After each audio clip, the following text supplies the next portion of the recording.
Bel and the Dragon. And King Astyages was gathered to his fathers, and Cyrus of Persia received his kingdom. And Daniel conversed with the king, and was honored above all his friends. Now the Babylons had an idol called Bel, and there were spent upon him every day 12 great measures of fine flour, and 40 sheep, and 6 vessels of wine. And the king worshipped it, and went daily to adore it. But Daniel worshipped his own God. And the king said unto him, Why dost not thou worship Bel? Who answered and said, Because I may not worship idols made with hands, but the living God, who hath created the heaven and the earth, and hath sovereignty over all flesh. Then said the king unto him, Thinkest thou not that Bel is a living God? Seest thou not how much he eateth and drinketh every day?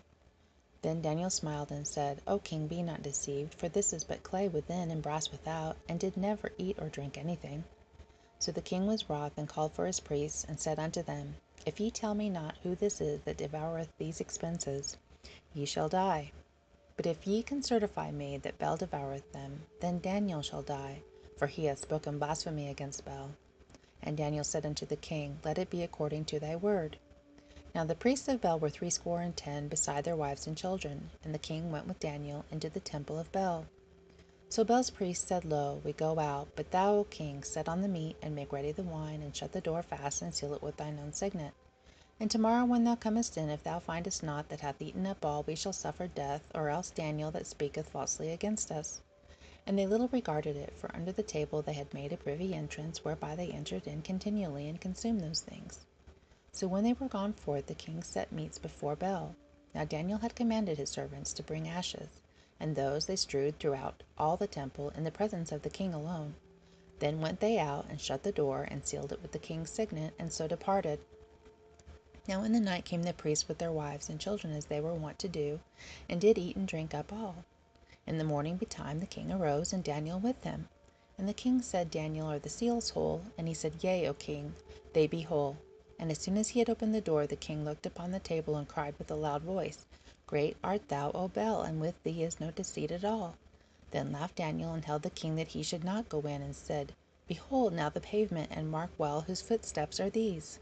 And the king said, I see the footsteps of men, women, and children. And then the king was angry, and took the priests with their wives and children, who shewed him the privy doors when they came in, and consumed such things as were upon the table. Therefore the king slew them, and delivered Bel into Daniel's power, who destroyed him in his temple. And in that same place there was a great dragon, whose they of Babylon worshipped. And the king said unto Daniel, Wilt thou also say that this is of brass? Lo, he liveth, he eateth, and drinketh. Thou canst not say he is no living God, therefore worship him. Then said Daniel unto the king, I will worship the Lord my God, for he is the living God. But give me leave, O king, and I shall slay this dragon without sword or staff. The king said, I give thee leave. Then Daniel took pitch, and fat, and hair, and did seethe them together, and made lumps thereof.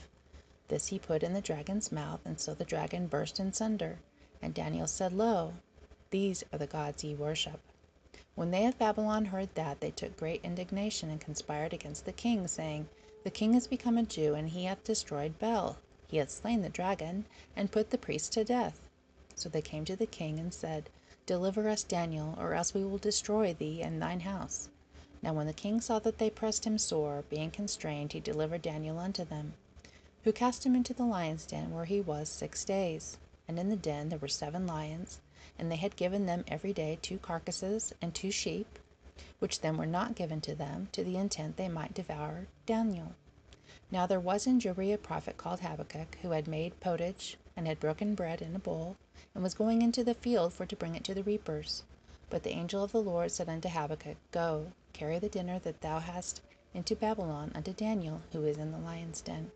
And Habakkuk said, Lord, I never saw Babylon, neither do I know where the den is. Then the angel of the Lord took him by the crown, and bare him by the hair of his head, and through the vehemency of his spirit set him in Babylon over the den.